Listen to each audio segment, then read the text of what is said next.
Music and mayonnaise. That's what I'm drinking today from the Netherlands. Do they even have music in the Netherlands? I thought you were going to say mayonnaise.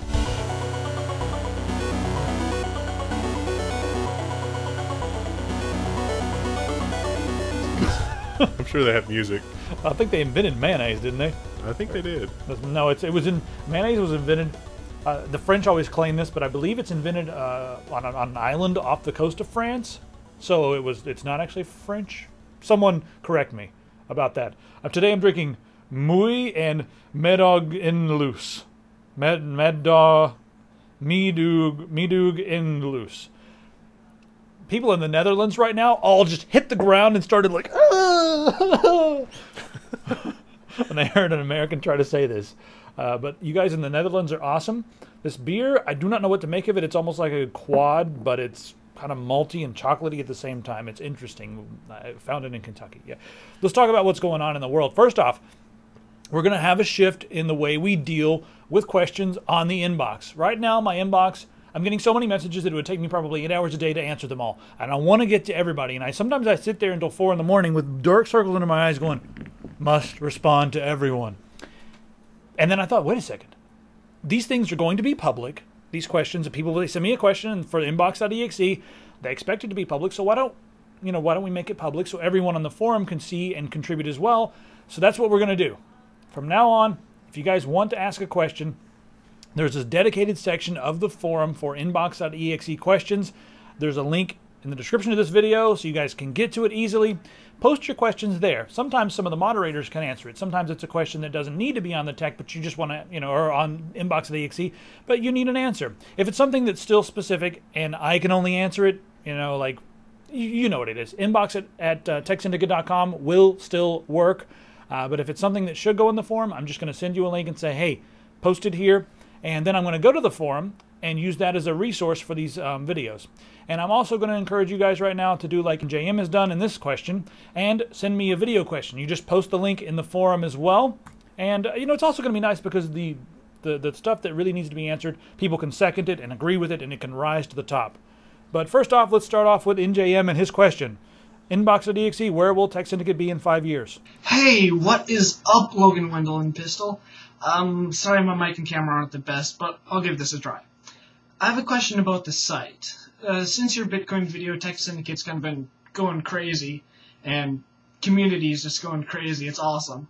But that brings me to my question. Where do you see Tech Syndicate and yourself in 5 years, maybe? What will become of the awesome community we have now? Tech Syndicate's young right now. It's exploding recently. Bitcoin, neckbeards, all to thank. Neckbeards. So what are your thoughts on the future of the community? My dog. I have a vision for the future of our community. I do have a vision. Wendell has a vision. And in five years is a long time. Who knows? We've grown so much. Right? This first year, we've hit 100,000, and we've gone. I guess we did over 100,000 in a year as far as subscriptions go on YouTube. What are we on the website? Like 25 to 30,000, something like that, members. Yeah, it's right at 30,000 members and like 500,000 uniques. So what we need to do on the website is I really want to maintain like a small niche community feel, and some of the older members have been complaining because it doesn't feel like a small community anymore. So what I want to do moving forward is build tools and sort of restructure the website in ways that still allow you to have small communities within the larger community. So there's going to be subscriptions on different forum topics, subscriptions on different forums in general. Like if you only want your feed to have these 3 forums, that's what we're going to do, right? Yeah, one of the great successes of like Reddit is that you can, anybody can make a subreddit. And it's like, oh, I want to do underwater basket weaving. Well, we want to curate content a little bit more than that, but we feel like that there's enough small niche communities of very niche specialties in the tech arena that, you guys can have a small place where you feel at home, but we can also funnel that into a larger, sort of more enthusiast site. Yeah, there are a lot of build a PC threads. I mean, a lot of stuff just like, hey, I've got a gigantic list of parts. Some people love jumping in, talking about hardware all day, and sharing different, specs. Like, hey, here's my spec list. Here's my spec list. Some people do not want that. They just want to talk about indie gaming, and that is it. So we want you to be able to create your own communities. Find your own friends. Wendell, we're gonna like talk out loud here for like 5 or 6 more minutes on this, and because I want to get this conversation going, because we are going to start doing some things to the website. But if you do not care about all this meta stuff, you guys can skip about 5 minutes forward in the video, and you'll be just fine, and we'll be talking about other things. But Wendell, what do you think about allowing users to friend one another? Yeah, definitely better tools to be able to sort of track and see what other people are doing would be a really good thing. I sort of see having like the hardware enthusiast people and like, the modders and, even a place for like AR drone, like completely automated drones, makers, things like that. Yeah, that would be awesome. There's a community, sort of all this stuff bleeds together, and it'd be really good to have places for all these people. In order to see what's going to happen in 5 years, you kind of have to see the future, because I don't think the future is going to be what we have right now. For instance, I don't think that hardware is going to be as big in 5 years as it is now. I think things are going to become more closed box. Like, people are going to start buying off-the-shelf computers, and a lot of gamers, I know you guys right now sitting there building your own systems, you guys are going to have a laptop in 5 years and a job. So what I think is going to happen is we're going to have like sort of a blowback from that, and we're going to see the maker community start to grow. The really nerdy stuff, building robots, building your own whatever, building programmers, going to make, indie gamers, that sort of thing, indie developers. I think we're going to see a shift to that. There'll still be people building their own PCs, and we'll make sure I'm not going to stop building my own PCs, but yeah, makers are going to definitely take over. Yeah, I think it's all going to be about the maker. Things like, if you guys aren't familiar at all, the computing revolution basically started with a bunch of hobbyists in the 70s. And then as soon as the computers started being mass-produced, that hobbying scene sort of changed dramatically, where people weren't, soldering together their own chips anymore. And still today, it persists. By and large, people are not doing a lot of soldering, especially on their computer hardware, their PCs or whatever. But you see it more in robotics and more in this, that, and the other. And makers are sort of bringing some of that back. But also, makers have more of a sort of Lego modular approach. Like, instead of doing hardware stuff, with a soldering iron, you can buy an Arduino, you can buy a kit, you can put it together. And so enthusiasts in 5 years are going to move more toward a software platform. As far as me, I see myself, hardware is important, but I think really getting to the bottom of a lot of things that are happening in the world, that's really important too. And as the community grows, I want to start making some more narrative content, and I also would like to start working on different documentaries. I probably won't be doing them all myself, but I might be working together with teams to produce them. Little micro documentaries that get 500,000 or 1 million hits. That's what I really want to do, because there's a million guys out there reviewing hardware. There's some guys that are out there doing a better job than I am as far as like getting all the the decimal points perfectly correct. And I think that I'd be better off doing that. I still like to talk about hardware, but making a nerd movie or making a documentary, something like that. That'd be a lot of fun for me. I've got to do what's fun, or else I'll get bored. I'd like to recruit some acolytes to help me produce various robotics projects at my discretion. Yeah, we need to do that too. Various robotics projects, and also your project on creating, what's his name? The guy Jarvis? from Jarvis, yes. Yeah. Somebody posted about that in the questions. He wants to create Jarvis, so maybe we can talk to him about helping out. Well, it turns out the Apache Foundation is on it, and the Apache Foundation is way more organized than we are. And I didn't realize We have more resources at this point, I think. Well, I didn't realize how organized Google was getting with this, but the whole semantic web and learning engines and blah blah blah. Apache's actually made a lot of. It's almost a redundant project then at this point. It really is. It's sort of scary. Yeah. All right. Next question from the forum. I think we covered that one pretty well. Yep. All right, next question from the forum. From CUNY. Hope I say your name right, dude.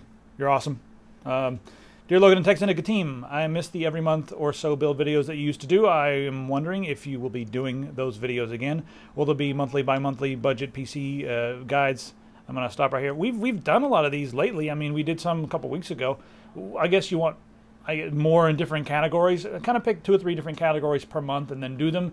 And one thing I will say, and I can see where you can kind of get a little frustrated here, is they're not like on the release schedule. I don't release videos on the beginning of every month. I release them like, oh hey, I've got all this stuff. I really want to make some new build videos. Let's do some recommended spec videos. So. And the other thing is we've been waiting with bated breath for Haswell. Yes. So we'll talk about what's going on with Haswell as soon as they come out. We'll have some more build videos. I'll try to do 3 to 4 a month for you guys. No, that's way too many. You think so? It'll be like 1 or 2 a month. I'd rather do like 1 or 2 a month, but it's always like if I do 1 or 2 a month, I did like a $500 build and a $2,000 build, and everyone's always like, hey, I want a 1,200 and a 1,275 and a 1,500 and a 3,000, and why don't you make a $30,000 and then build a car? No, you can't please everybody. And then we've got all the different territories, because we're not just in the U.S. as far as like content distribution. We're all over the place, and we've got a lot of fans. Per capita, we're probably bigger in the UK and Australia and New Zealand than we are in the States, even though the States are #1 overall when you take into account Middle America and all that stuff.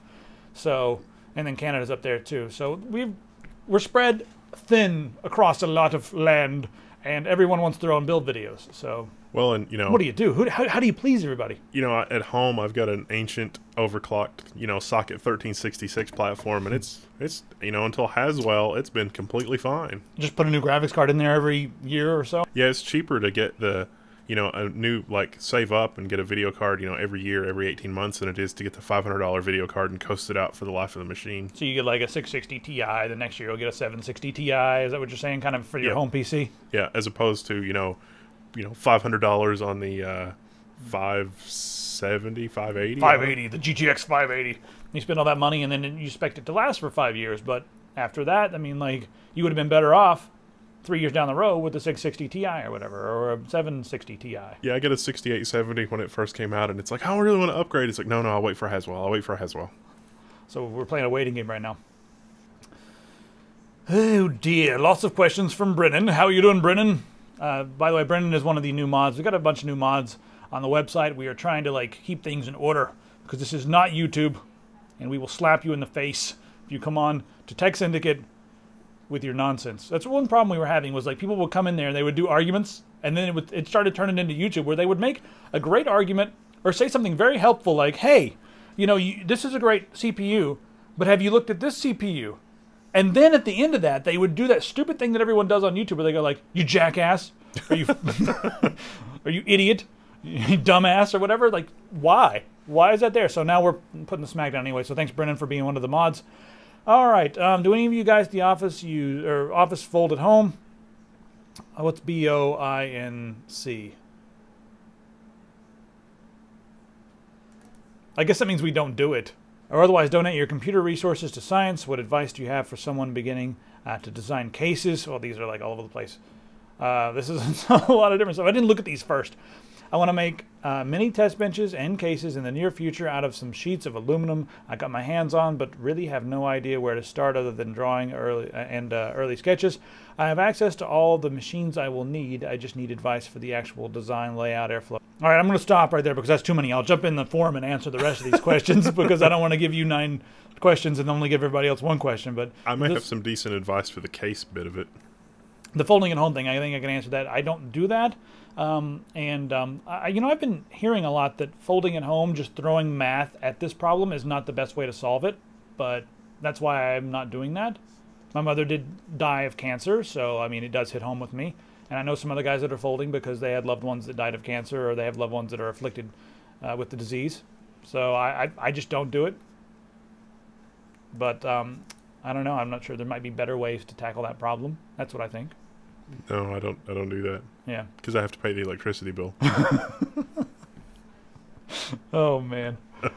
As far as the case designing, what do you have for me? Oh, okay. So for case designing, I think the best thing, I did this, and it was really some of the best experiences that I had growing up. But if there's a local machine shop or like a trade organization like that, go and intern there for a summer. It's hard work. It's brutal most of the time. But you learn some really valuable skills about doing real-world things with your hands. And that's actually kind of a nice thing. I worked in a glass shop, and we installed gigantic commercial glass pane things. But we also had to cut metal and bend metal and use a lathe and use a drill press. And now I know all these things. And so when I'm looking at cases, I know some of the stuff that's going on under the hood. Not all of it. Wendell knows quite a bit more than I do, but is it's it good to have cold roll experience. steel? Is it hot roll steel? Did they use a press? Did they fold the edges or did they stamp it? Exactly. I love folded edges. They're nice. How very blue collar of me. All right. So you know what? I just refreshed the page, and someone has already jumped in there and recommended some 140mm fans, and then recommended some good stuff. So that's what I'm talking about. A lot of the stuff what are the best 140mm fans, that's not a question that really I need an answer. Is it? I mean, I could probably jump in there and, you know, give my insight because I've used a lot of different fans, but got a lot of guys in the forum that have used as many fans as I have. Would you ask the Buddha what brand of noodles he uses? All right. Next question. Let's go to the old-fashioned questions. This is the last time we'll be using this. Last week we answered a question about web service providers and which one do we like the best. And we came up with DreamHost and also Bluehost and a few other things. This week we've got another question from Ahmed, and he wants to know what the best CMS is for, I guess, designing a website. He says, out of curiosity, which CMS do you guys use and why? I'm thinking about starting a new website. About God, smartphones. What's your favorite color? Yeah, about smartphones and tablet news, and I can't really decide which to go with, Joomla, Drupal, or WordPress. Any suggestion for web hosting company, et cetera, et cetera. You guys can see it. It's on the screen. You guys rock, right parenthesis, and Logan, for once in your life, say it's a smiley face. Say, what's a smiley face? Joomla is the tool of the devil. It is. WordPress is not bad out of the box. Go with WordPress.com hosting. The WordPress architecture is somewhat disorganized, and they're working on it. It's easier to deal with out of the box. It's not as flexible long term. There are a ton of modules and plugins. It's very easy to work with. Drupal has an incredibly steep learning curve. In fact, let's call it a learning cliff. Drupal has a learning cliff. I wouldn't classify it as a CMS either. I would classify it as a framework. Yes, Drupal is very much not a CMS at all. We built our CMS. Out of the box. Yeah, it's a set of tools for building a CMS, but out of the box it is very much not a CMS. I learned a lot building this thing. I sat there with Wendell. He was on the other side of the room, and we both had Notepad++, not Sublime Text, unregistered open. Everyone's like, it's not even registered. What's $100? I mean, is there a difference when it's like that's how much money do you think we make? That's like buying a license for WinZip. Well, see, Sublime Text 2 is made for career programmers that are making a lot of money, which is why it's $100. Yeah. Anyway, so I learned a lot just sitting there, and we wrote, that we did the entire thing. I did most of the CSS, HTML, and he did everything else, database and SQL, and he's like, here, make it go. How does this work? Why is it? He's like, it's fixed. Yeah, well, and your experience with Drupal to that point was you install it, and it's like, wow, this thing is terrible. Because if you just install it and it's like, this is completely useless, and it's like, yeah, it is until you've literally got a car engine sitting on a pair of rails. And maybe one aluminum rim. You're like, what do I do to this thing? It's like you don't even get wheels. You got to go pick the wheels. And you recommended WordPress.com hosting. If you know a little bit more, you might want to try WordPress.org and host it on your own service. You'll have to install a database. And it's just, you can do a lot with WordPress. WordPress is very easy to use out of the box. You've got to keep up with the updates. Really do. Otherwise, the Chinese are going to take over your website and destroy everything. Yeah, spam is a huge problem on WordPress. The other thing that's a really big problem is a lot of the plugins I've noticed, when you compare them to the modules on Drupal, a lot of the plugins are designed by amateurs and the code is horrifying. So be very careful about the plugins that you're going to be using on your website. Make sure they have good reviews. Make sure that they work properly with your latest version of WordPress that you're using. And yeah, the modules on Drupal, I've noticed most of the times are just better. It seems like a lot of the coders have moved over to Drupal and they code their modules on Drupal. And it's 99% of the time, it's also true that generally module upgrades on Drupal do not break anything, and that they're always compatible within a point release. E.g., all Drupal 7 modules are compatible pretty much across the board, and all Drupal 6 modules are pretty much compatible across the board, etc., etc. Drupal 8 is supposed to be more accessible and more user-friendly out of the box, but it's not here yet. I'm not sure if we'll move to that or not. Probably eventually we'll have to move to it, but that'll be a big job. Yes. It's like a $20,000 job. Yeah, it's going to be kind of nuts. Last question. What program to screen record? That's the subject. What program do you use to record your video games on Beer Games Beer? What program would you recommend for screen recording? Keep the pimp hand strong. Carl, I don't know what that means. The pimp hand. All right. You want to know what programs I use to record. So we use Open Broadcaster. As far as capturing goes, it does a good job if you have a beefy system because it compresses to MP4 or H.264. I think it uses H.264, I forget, but it'll make an MP4 right on the fly. And you can set the options. Maybe I should make a video showing people how to do that. Maybe I will, maybe I won't, depending on how I feel when I wake up tomorrow. But I like that one. The quality's not quite as good as Fraps, but Fraps doesn't give you any options. So I'm going to recommend DxTory. Now, DxTory can work with several different plugins, and you can do a lot with it. You can set up different microphones. If you're going to be doing broadcasting that way. The files are going to be massive out of this, but you're going to get really high quality. So think about it that way. You can also record to multiple destinations at once across multiple hard drives at once, and that will allow for better performance. Now, what I would recommend doing is getting the Labyrinth, I think it is. I'm just coming off the top of my head. I'll put a link to it on the screen. Grabbing that codec. It's very high quality codec, a little bit faster than the standard codec that you'd be using, and it also produces a slightly smaller file. So I like that one quite a bit. But that's what I use. In summation, use Open Broadcaster if you want smaller files and have a beefy computer, and you don't mind the degradation of quality a little bit. And use DX Story with the Labyrinth. I should look that up, but yeah, I just think that's what it's called. If I'm wrong, don't correct me in the comments, because I'll have already looked on Google and corrected myself and beaten my head against the wall. All right, that's the end of this one. Remember, the description will tell you where to send your questions. Send them there, please. No more questions to inbox at techsyndicate.com unless it's something that is specifically for me. Like you're going to email me a cake that I can actually eat. Or you're, someone who wants to send me a case of beer, or you're a sponsor or something like that wants to talk about flying to the moon and making a Raise the World logo up there on the moon, or you're someone who wants to send over a mouse or keyboard or a hard drive for review. Send them there, okay? And if you're a graduate student looking for projects and want to become my acolyte, just send me a message. It's whatever. Yes. Not really, but sort of kind of. It would be really nice but then it's like I want to work in academia so I can have slave graduate students. But on the other hand, I don't want to leave the industry just yet. Decisions. That's the end. Subscribe. And if you guys are, this is not working. That's just going to stay like that. And if you guys are kind of hesitant because you don't want to open up another account on another website, Tech Syndicate will let you sign up with your everything account. Your Google, your Steam account, your Facebook account, your Orange account, whatever the hell that is. Yeah, that's a third-party plugin. If you guys have problems with that, let us know, because apparently Google was down the other day and it was just no one knew. Yeah. Except that, we found out the hard way, like no one could sign up with Google today. Okay, fine. I think that came with the HTTPS switchover. Everything on the website's now HTTPS all the time. Thanks, Google. Yeah, you don't have a choice anymore. Because somebody was like, it doesn't work. And it's like, well... It's going to be encrypted and you're going to like it, damn it. Yeah, that's pretty much how it is. All right, guys. Subscribe down there. See you next time.